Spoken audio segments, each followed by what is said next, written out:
कितने अरमानों से नीलिमा बहू को घर लाई थी।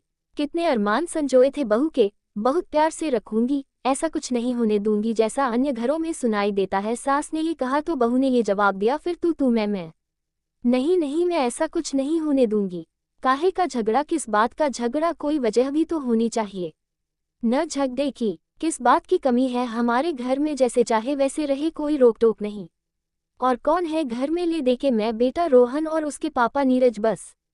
अभी तक तो हम 3 थे, अब 4 हो जाएंगे, फिर 5-6। अरे अरे घबराए मत, नन्हे नन्हे बालक गोपाल भी तो होंगे ना। बहू के घर में कदम रखते ही नीलिमा तो जैसे झूम उठी थी। कितनी तैयारियां कर रखी थी बहू के स्वागत की। कार से उतरते ही नीलिमा ने गर्मजोशी से बहू का स्वागत किया।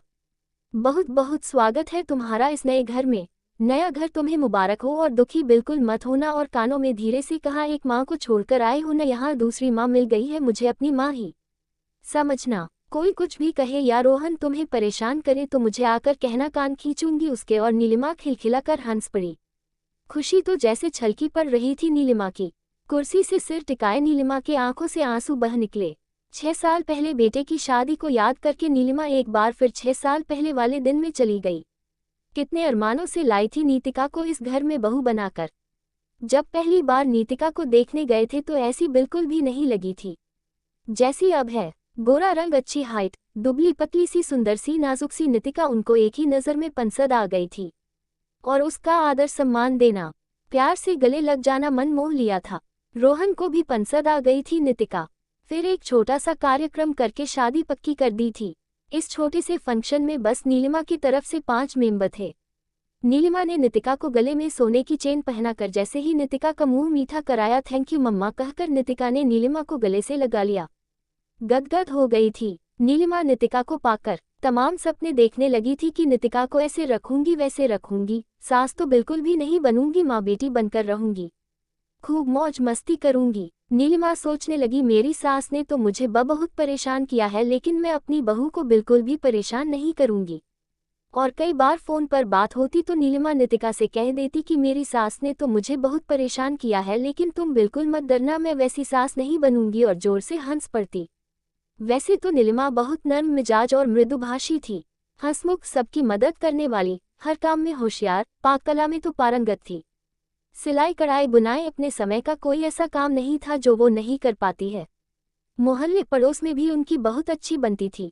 कभी भी किसी को कोई ज़रूरत है सबकी मदद करती रहती थी। हर कोई उनके काम की तारीफ कर जाता था। नीलिमा सोचने लगी, सभी को तो वो खुश कर जाती है और सभी खुश रहते हैं, फिर नीतिका को क्यों नहीं खुश रख पाई, क्या कमी रह गई। लेकिन यदि एक रिश्ता निभा रहा है और दूसरा नहीं निभाना चाहता तो कैसे निभेगी रिश्ते। शादी होते ही नीतिका के व्यवहार में एकाएक से परिवर्तन आ गया।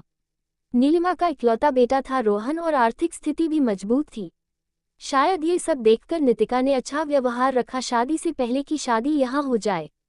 फिलहाल शादी के 2 महीने बाद बरगद अमावस्या की पूजा आई तो नीलिमा ने नीतिका को फ़ोन किया कि बेटा शादी के बाद ये पहली पूजा है, तुम मेरे पास आ जाओ या मैं तुम्हारे पास आ जाऊं, क्योंकि बेटा दिल्ली में रहता था। नीतिका ने कोई जवाब नहीं दिया और रोहन से कह दिया कि तुम मम्मी को फ़ोन आ दो कि मैं इन सब फालतू के ढोंग को नहीं मानती। जब रोहन ने मम्मी के पास फ़ोन किया तो नीलिमा ने कहा, बेटा ये तो घर परिवार के तीज त्योहार रस्मों रिवाज है, करेगी नहीं तो कैसी जानेगी कि क्या होता है परिवार में।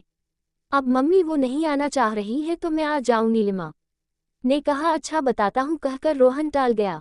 बात आई गई हो गई। फिर दिवाली आई तो पहली दिवाली थी। नीलिमा ने एक सुंदर सी साड़ी खरीदी और सोने के कानों के इयररिंग्स खरीदी नीतिका के लिए। जब दिवाली पर दोनों घर आए तो दिवाली वाले दिन नीलिमा ने वो साड़ी का पैकेट और इयररिंग्स दिया कि वो पहनकर अच्छे से तैयार हो जाओ, जरा चूड़ियाँ पहन लेना और मांग में सिंदूर लगा लेना। तुम लोग सिंदूर नहीं लगाती, बिंदी भी लगाकर अच्छे से तैयार हो जाना। वैसे तो पूजा में शादी वाले कपड़े पहनते हैं, लेकिन तुम ये नई साड़ी पहन लो। लेकिन जब वो तैयार होकर नीचे आई तो सिंपल सा सूट पहन रखा था और मांग में सिंदूर भी नहीं लगाया। नीतिका को देखकर नीलिमा ने टोका, अरे बेटा तुमसे कहा था कि पहली दिवाली है, अच्छे से तैयार हो जाओ, लेकिन तुम तो ये सिंपल सा सूट पहन कर आ गई। तभी नीतिका बोल पड़ी, क्या मम्मी जी आपके तो चोंचले ही खत्म नहीं होते, कभी ये पूजा कभी वो पूजा। मुझे जैसे तैयार होना है वैसे ही तैयार होऊंगी, और ये भारी भरकम साड़ी मुझसे नहीं पहनी जाती। और ये क्या खरीद ली है साड़ी आपने, पहनना मुझे है कि आपको लेना है। तो मुझे पसंद करा कर ले, न अपनी पसंद से क्यों ले आए है। और वैसे भी मैं तो साड़ी वाड़ी पहनती नहीं हूँ, जींस पहनती हूँ। आप इसे वापस कर दें। अरे अब वापस थोड़े ही होगी, तो जो आपका मन करे वो करें। नीलिमा नितिका का ये बदला रूप देखकर दंग थी। क्या ये वही नितिका है जिसको देखकर मैं मोहित हो गई थी। रोहन भी कहने लगा, मम्मी पहनना जब नितिका को है तो अपनी पसंद की क्यों लाना, और अब साड़ी वाड़ी कौन पहनता है। नीलिमा की धीरे धीरे सभी आशाएं टूटती जा रही थी। रोहन की शादी की पहली सालगिरह थी, तो नीलिमा और पति नीरज ने रोहन को सरप्राइज देने के चक्कर में अचानक से रोहन के पास पहुंच गए। अचानक से मम्मी पापा को देखकर रोहन और नितिका हतप्रभ हो गए। मम्मी पापा, आप लोग अचानक से खबर तो कर देते। अरे हम लोगों ने सोचा कि सरप्राइज दे तुम लोगों को, लेकिन हम लोग तो एक हफ्ते को बाहर घूमने जा रहे हैं। रोहन बोला, अरे बेटा तुम ही बता देते कि हम लोग बाहर जा रहे हैं। अब क्या करें, हम लोग तो आ गए, कैंसिल करा दो, जाना फिर चले जाना। तभी नितिका जोर से बोली, कैंसिल? गलती आप लोग करें और भुगते हम लोग अपना प्रोग्राम कैंसिल क्यों करें। इतनी तमीज तो होनी चाहिए ना आप लोगों को कि किसी के घर जाने से पहले उसे खबर करें। किसी का घर? अरे बेटे बहू का घर है क्या ये? मेरा घर नहीं है क्या? नहीं मम्मी जी, ये घर मेरा है और आपका घर वो है जहां आप रहते हैं। नितिका बोले जा रही थी और रोहन चुपचाप खड़ा था। ऐसा लग रहा था कि जैसे उसकी भी यही मर्जी है। इतनी देर से अपना अपमान होते देखकर नीरज जी बोल पड़े, नीलिमा चलो यहाँ से। कहा? नीलिमा बोली, अरे मैं कह रहा हूँ न चलो, तुम्हें ही बहुत लगी थी कि शादी की पहली सालगिरह पर बहू बेटे को आशीर्वाद दे चुकी आशीर्वाद, अब चलो। ये लोग तुम्हारे बिना ही खुश हैं, जबरदस्ती घुसी हो इनके बीच, चलो यहाँ से। चलो सामान उठाओ और चलो यहाँ से, स्टेशन जो अगली ट्रेन मिलेगी उसी से वापस घर चले जाएंगे। बहुत हुलास पाले थी बहू बेटा को सीने से लगाने को, चलो। अब नहीं है क्या? नहीं मम्मी जी, ये घर मेरा है और आपका घर वो है जहां आप रहते हैं। नितिका बोले जा रही थी और रोहन चुपचाप खड़ा था। ऐसा लग रहा था कि जैसे उसकी भी यही मर्जी है। इतनी देर से अपना अपमान होते देखकर नीरज जी बोल पड़े, नीलिमा चलो यहाँ से। कहा? नीलिमा बोली, अरे मैं कह रहा हूँ न चलो, तुम्हें ही बहुत लगी थी कि शादी की पहली सालगिरह पर बहू बेटे को आशीर्वाद दे चुकी आशीर्वाद, अब चलो। ये लोग तुम्हारे बिना ही खुश हैं, जबरदस्ती घुसी हो इनके बीच, चलो यहाँ से। चलो सामान उठाओ और चलो यहाँ से, स्टेशन जो अगली ट्रेन मिलेगी उसी से वापस घर चले जाएंगे। बहुत हुलास पाले थी बहू बेटा को सीने से लगाने को, चलो। अब नीलिमा और नीरज जी आंखों में आंसू भरकर स्टेशन पर बैठे हैं। रिश्तों में दूरियां बढ़ती जा रही थी। बहू तो बहू, बेटा भी हाथ से निकल गया है, बीबी का गुलाम बना फिर रहा है। ये भी नहीं हुआ कि नितिका को कुछ बोले पर नहीं, चुपचाप खड़ा रहा। कैसे बदल जाते हैं बेटे भी, सब कुछ याद करके नीलिमा बहुत दुखी थी।